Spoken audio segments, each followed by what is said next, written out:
back to Homeschool Minnesota. My name is Dayle Annand. I'm so glad you guys are here with us. Homeschool Minnesota is a podcast outreach of Minnesota Association of Christian Home Educators, MÂCHÉ. We're so glad you guys are here with us today. Today, we have Robert Bortins with us from Classical Conversations, which many of you are a part of in your homeschooling journey. I happen to know because I meet you all over the place. And I love Classical Conversations. I love what they do. He has released a book with Alex Newman called Woke and Weaponized: How Karl Marx Won the Battle of American Education and How We Can Win It Back. So help me welcome Robert Bortins. Welcome. Hey, thanks for having me, and just great to be here, and excited that the book just launched on Amazon this week. So Yeah. go check it out. I'm super excited to talk to you about this book. But first, I just tell us a little bit about yourself. Who are you and what are you about? Yeah, sure. I was homeschooled through high school, so basically never set foot in a institution till I went to college. I went to Clemson University, received an industrial engineering degree down there. Kind of during my high school years is when my mom started Classical Conversations, and I just really enjoyed being homeschooled. And I always tell people, if Classical Conversations didn't exist, I'd still be homeschooling my own kids. My wife and I, we have three of them now, 11, daughter 9, who's 11, and then two boys, 9 and 5. And so we're in the thick of it. Wow. Don't just talk the talk, we try to walk the walk. And of course, we all need Jesus every single day to do that well. But yeah, we're just excited about homeschooling, and we believe that God gave children to parents, and He didn't make a bad decision when He decided to do that. And so we should support parents in their educational endeavors, and that's the best way for society to flourish. Absolutely. We believe in parental rights, don't we? Yes, They get to absolutely. decide.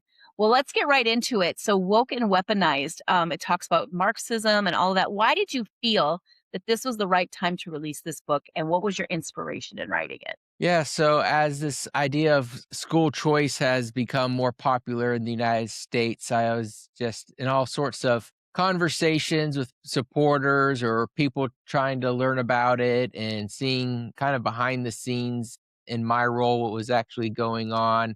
And every time I'd have a conversation with someone, they kind of rethought their stance and started seeing the downsides of it. And of course, it's been kind of shown now that we're funding Islamic schools and communist Chinese schools and all sorts of things with these school choice dollars in other states. And this idea of education abolitionists, that we need education independence if we're truly to raise up a generation that's going to glorify God and seek Him for their prosperity. And that's these ideas of school choice aren't new.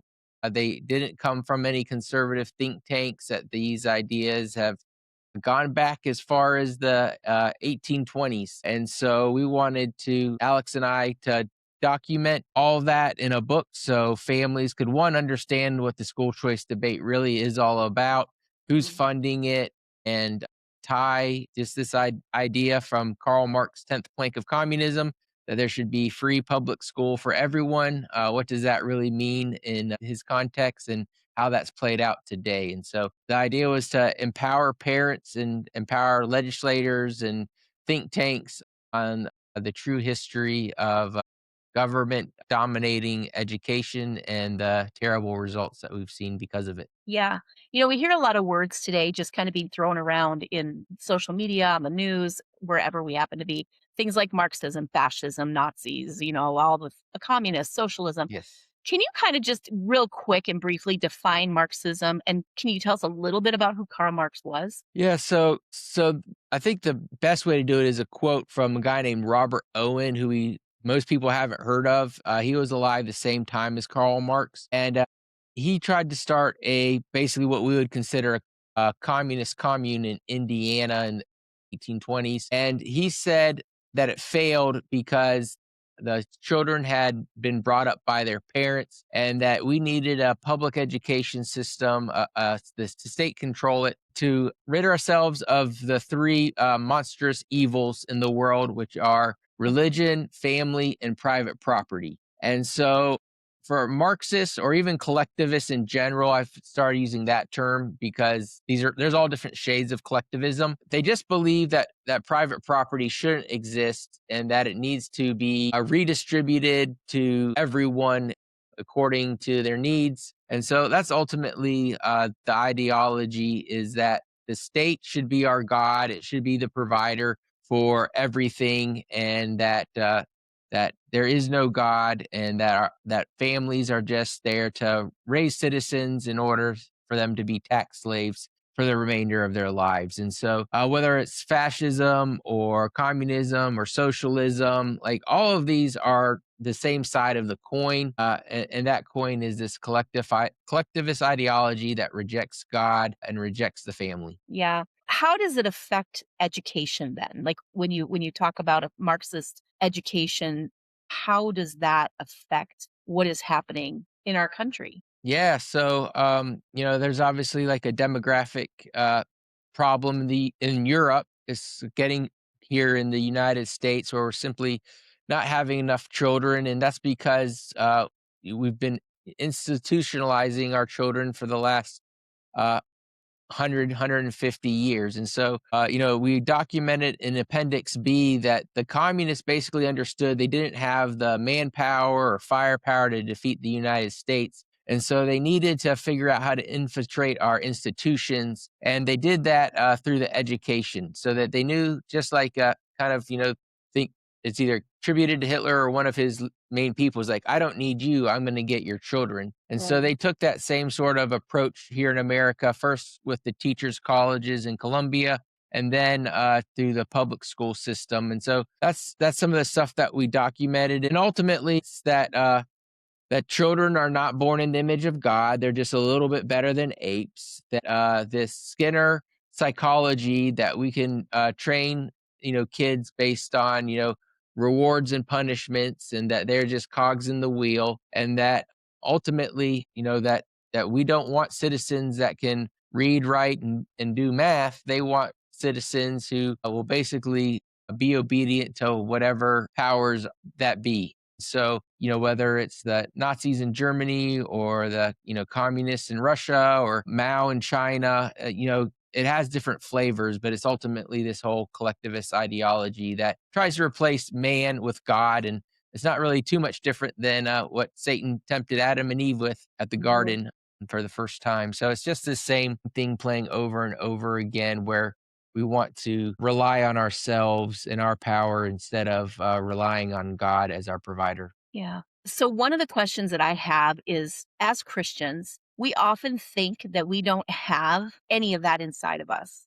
Like, but what are some maybe ideologies, Marxist ideologies that have kind of worked its way into the church, and without us even realizing it, we might believe and not realize that where the root of that comes from, and and what does that look like language that we use maybe, or as Christians in our country. I think that, like, I was brought up in the public school system. Homeschooling wasn't even legal, when I was Yeah. when I was a kid. And so it became legal in Minnesota the year I graduated high school. And so I think about that. I think, what in me probably do I have that I don't even realize has kind of infiltrated my mind and my way of thinking, that could be considered a Marxist ideology, and not even realize the root of what it is that I believe. Yeah. I mean, I can give an example. It's just like healthcare in the United States is a great example. We have an assistant pastor that is visiting from another country, and his family's here, and he needed health insurance. And so the first thing our church thought of was,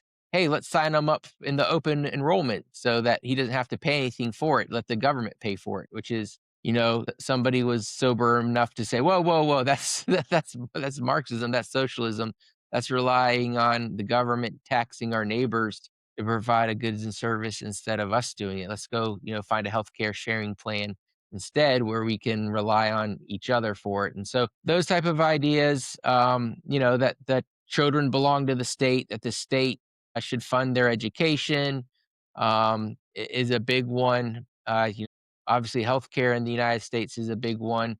So anytime there's a private good that we are paying for collectively, that is a sign that we are not recognizing those ideas inside of us. And so, I mean, all of us, sin and fall short of the glory of God, and make decisions that maybe seem pragmatic at the time, but are ultimately grounded in a, kind of a humanist worldview instead of a biblical worldview. Mm. So, how do we, as Christian homeschoolers, and maybe parents who are listening who aren't homeschooling yet but are considering it, how do we fight that? What do we do? I know that a lot of it can come from, homeschooling and trying to do it with a Christian worldview, but even some of our curriculum from time to time will have little things that'll seep in there that you're like, oh, wait a minute, is that Yeah, well, really it's gonna a happen a biblical lot worldview? more because, Hmm. there's a lot of people retiring and selling their businesses to, these big woke companies, and so I really think you're gonna see a lot of you just gotta be careful, because like Saxon Math was sold to Pearson, which is a for-profit conglomerate, help write Common Core and, those type of things, and so as soon as they bought Saxon Math, they started putting in stripping away all the Saxon out of it and just making it kind of like a Common Core math book, and so, so you gotta be careful even with something that's been historically good Right. can turn on you. So, yeah, I think, yeah, just trying to be sober minded, prayer, making sure that, just being independent and relying on God. God, the Bible says that God's ways are not man's ways and that he makes man's wisdom looks foolish. And so, if we're, I'm not, 100% a contrarian all the time, but it's like Sure. if the vast majority of secular humanity is going in one direction, that might be a sign to us that God might have us going in a different direction as his followers. And so I think for all of us is showing just those kids that integrated lifestyle. It's not bifurcated, that we're not Christians just on Sundays. We don't just do school when we're sitting down at a desk, that all life is an opportunity to glorify God and experience his joy and to do all things unto the Lord. And so just trying to remind ourselves because I forget that all the time. I mean, I'm not trying to say that I'm perfect at any of these things, but Mhm. reminding our kids of that as well. So I think that's what it starts with, and then pursuing things well, like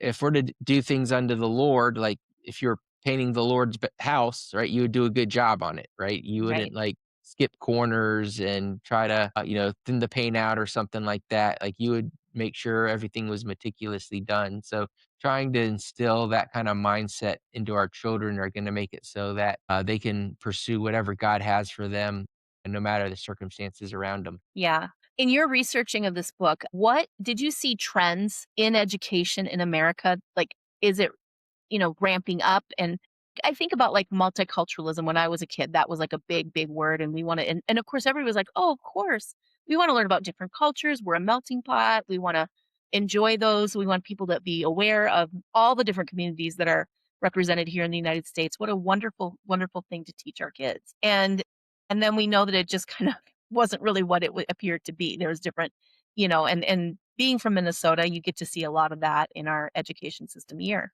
But what research, when you were researching it, like trends that you saw that is I happening think now that's affecting education? Yeah, I mean, I think this idea of like social emotional learning, SEL, you may have heard that term where they're replacing biblical values with like humanist values. And really it's undermining this just kind of Borg mindset where everyone is going to follow the same rules, raise your hand to go to the bathroom, move desks when you hear the bell ring. And so this was psychological research done hundreds of years ago that has been implemented over the last few years and has really started to wield its ugly head as kind of our Christian culture has waned and our Christian heritage here in the United States to a more secularist one. And so, the biggest concern I have is AI. They're going to have all these fancy, I mean, I've seen it, it looks cool. These AI educational robots and technology, Khan Academies, Khan Mingo, that they're going to be rolling out. And if you think SEL is bad now, wait till everything your child does is meticulously documented and sent into companies like Apple, Microsoft. These things are coming. AI is going to significantly, potentially, really make it so that children believe in robots and computers more than they believe in parents. And so we know that the devil always attacks the child and parental relationship. That's why, the communists knew they had to get children out from under their parents' homes. So that's why it was so important for them to get a public school system started so that children wouldn't be raised under the guidance of their children by under communist trained experts. That's why, we kind of see this, 99% of teachers unions donate to the Democrat Party at this point. It's because it's this long march through America where they're trying to replace God with secular humanism. Oh, there's so much you just said that I wanna ask questions about. I'm trying to figure out in my head which one do I begin with. I think the thing that I wanna begin with is the AI thing. The technology, I mean, when you say that kids interacting with AI on their education, we already know that they're using screens far more than they're using anything. I mean, it's just what they do. In Yeah. schools, every kid, was on screens a lot. I mean, not in every school, and that's just such a generalization. I probably should be careful when I say stuff like that. But it's becoming more and more prevalent. And the culture that we live in, my husband and I were just talking about yesterday how it's interesting how nobody wants to have a conversation anymore. They all just want to text. You know, just text her real quick. It's like pick up the phone and call me if you have a question for me. If you want to know what I think about something, call me. Give me that. We're let's build a relationship. You can get to know me better. But I think about AI and how that can be a problem for kids' education, that they would report the results to things like Apple and Microsoft, which have been no friend to Christianity or a godly worldview in any way, shape, or form. I'm grateful for the technology, but we should be cautious about how we use it and how often we use it. But Yeah. what do you see as being like talk about that a little bit? Like what does that look like? Well, I think like part of it is going to be, and again, AI is a great tool if used Yes. properly. But I think Yes. with the internet, because I was like an internet baby where it was basically being developed as I was going there, like the internet was a chainsaw, and most people just thought it was another screen. Chainsaws are great tools if you know how to use them properly, but you shouldn't give them to 13-year-olds, right? Exactly. That's such a good quote. I like that. And so, yeah, so with this AI and what it's gonna be, I mean, it's gonna be in public schools, right? We don't have enough teachers. They want to have, Khan, who started Khan Academy, was at this conference. He basically said, "Wouldn't it be great if every kid had a one-on-one experience with a teacher who loved them? But that's just not possible." And then, and I turned to my wife, like, "Only God had thought about that," you know? Yeah, right. Right, but hey, we've got this new thing called Conmingo, and it's gonna be awesome, right? It's gonna help these kids, solve a math problem and do all these things. And if little Johnny doesn't understand multiplication, then it's gonna help him learn multiplication and all of these things. But ultimately, is gonna happen is that the children are going to learn to trust the machines. It's gonna learn that the machine is accurate. The machine Right. is right. It knows everything. That parents, that humans don't know anything. So if you think, I mean, that was the problem with Common Core math is it severed the relationship between parents and children. Yeah. Adults were no longer able to help their kids do math. It didn't make The sense. so it's another way of severing that. So children Mhm. are gonna, the Bible says a student becomes like its master, and so if an AI computer is all of 90% of America's children's teacher, that is going to be bad for humanity, and all Right. of these things are going to be increased. But so yeah, so let's say you have a view that maybe the government shouldn't make everyone vaccinate themselves because the vaccine hasn't been thoroughly tested yet. And you write about that in a paper. Well, now suddenly AI is going to tell you, well, that's a right wing conspiracy. You need to rewrite this paper. Here's the facts that you need to actually include. And so the AI will start, being able to, um, you know, positively or negatively reinforce behaviors that whoever has written the programming wants for students. So Okay. right now we have this kind of curriculum that's written by, the United Nations or WEF, that's in most of our schools, public schools here in the US, and trying to get into our homeschool curriculum as well. Yeah. And the curriculum is written with this worldview, but you still have individual teachers who can either try to push back on it and not teach some of that stuff or accelerate it more inside of their classroom. And so you've got individual classes that are being affected by this. But you can imagine once there's, one or two companies that are pretty much owned by the exact same people that probably sit on the same boards, all trying to get the same outcome from it. But, it's kind of a communist dream because that's really what they saw with the education system, that if they could get to the kids, get these ideologies inside of them and, have the parents think their kids are doing fine because they're getting good grades and they're not misbehaving, that that would be the ultimate way of taking out America and turning it into a socialist collectivist society. And we're $38 trillion in debt and climbing. So that's part of the reason why we say that Karl Marx won, is because we really have adopted so many of these ideologies into our society without thinking about it. Yeah. I think outsourcing education, in any way, shape, or form is dangerous. I think that parents, I know that a lot of homeschoolers and I'm not, I get why sometimes they do this. They use like for one or two classes or even like the whole curriculum. They'll just be, in some kind of a virtual academy. And it's so great because the teacher does it. I don't ever, I don't have to worry about it. And it's like, yeah, but you don't know what's being taught. It's the same thing. And I mean, I get that there are times when it's like, this is just survival right now. We're dealing with a sickness or we're dealing with a major life change. By Sure. all means, do what you have to to make sure your child is getting what they need.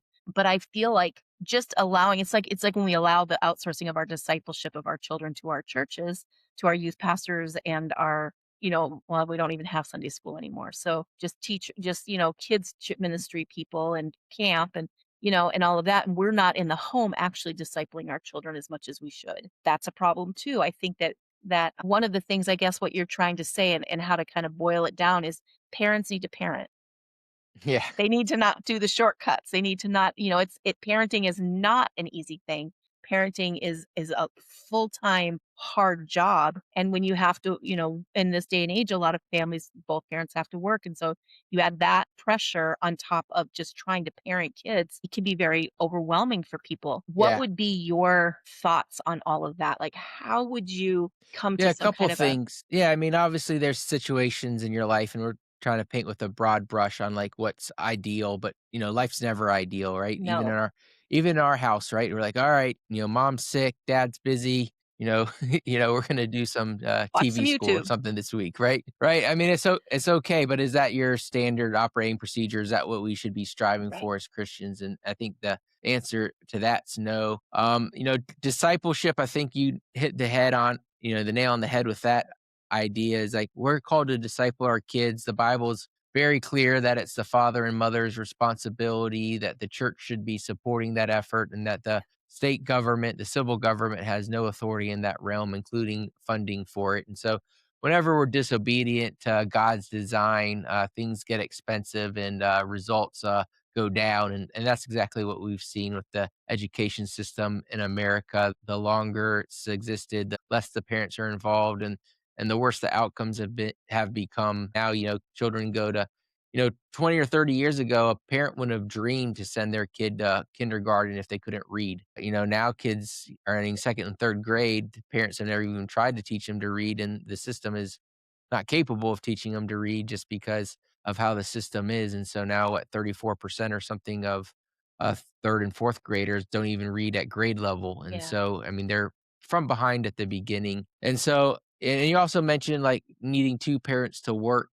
And some of that, it might be true, obviously, Mhm. but there's a lot of I've done a lot of research on this, and a lot of times, like, if that second income is less than 50 or $60,000 a year, that you're actually losing money working. At best, you're maybe making $8 a day because of the cost of institutionalizing your kids is so high, and all the additional expenses related to being a two-income household, that, most families, if they actually soberly sat down and did the math, would find out that, having someone stay home and homeschooling their kid would actually have more money in their bank account at the end of the month, even though their top line wasn't as much, because so much gets spent on frivolous things that True. exhaust. We call it kind of exhaustion spending, Mhm. where hey, let me order out pizza, let me do this, let me pay someone to mow the lawn, and let me pay someone to do the laundry, to clean my house, and suddenly you're basically paying other people to allow you to work Yeah. for someone else to help them get rich. Yeah. And so that's not a lifestyle that everyone wants to retire early. Like, what a gift could a husband give a wife to let her retire and just spend time with people she loves and Yeah, help raise them to the glory of God. And so we've got to, start thinking, more like sons and daughters of the Most High, and less like citizens of this earth. I love that. I love that. You know, it's not always easy to make those choices of where you're not No. going on fancy vacations. You're not being able to go out to eat a whole lot. Maybe you can't even go to Starbucks or in Minnesota Caribou. Everybody wants to go to Okay. Caribou. You know, you're not able to do those things as much as you would like. But in the end, the result is you have kids and a family who can function together and Well, think who about, like, those very expensive vacations that those yeah, families take, and, like, they literally probably only see their kids for 7 straight days that 1 week a year. Like, that's the 1 week a year they see their kids, and so they're plowing tens of thousands of dollars to this amazing 5 to 7-day vacation, so that they can ignore them the next 51 weeks. And so it might look glamorous, but it's really like a very superficial thing. And like, how many of us have things in our backyards that are amazing that, if you're got dual income and, your kids are institutionalized, that you have no time to go visit and see. And so, the good things in life are hard. Nothing that I've ever achieved that was easy was, something that I hang my hat on. Is all things that you had to overcome obstacles and do those things. And those are the things that satisfy you. And we've got a problem in our country where, people are unsatisfied, they're bored, they're depressed, because they have no higher things to aspire to. They've been told by society that they're just evolved monkeys, that there's no such thing as truth, and this life is, eat, drink, and marry, for tomorrow we die. As Christians, we should reject that worldview and embrace that we're here temporarily. We are ambassadors to this dying planet, that we have a home with the creator of the universe, and that our job here is to know God and to make him known. And so that's ultimately the purpose of education. That's what we believe at Classical Conversations, that's why, we do math and we learn Latin and geography and history, because we want to know a creator who loves us, who sent his son to die for us, and we're going to spend eternity with him. And so why wouldn't you try to learn everything you can about him, and be able to tell our friends about him so that they aren't in eternal damnation? yeah. Ultimately, we know that the public school system is a different discipleship. It isn't discipling kids to heaven, it's discipling them straight to hell. Jesus told the story of the good shepherd where, a shepherd was watching 100 sheep, and one of them got lost, and so he left the 99 to go find the one, and there was much celebration. Well, Barna did a research study, and I think, 72% of kids who are at church walk away. Well, if a good shepherd loses one, what do we call a shepherd who's losing 72% of 72. his flock?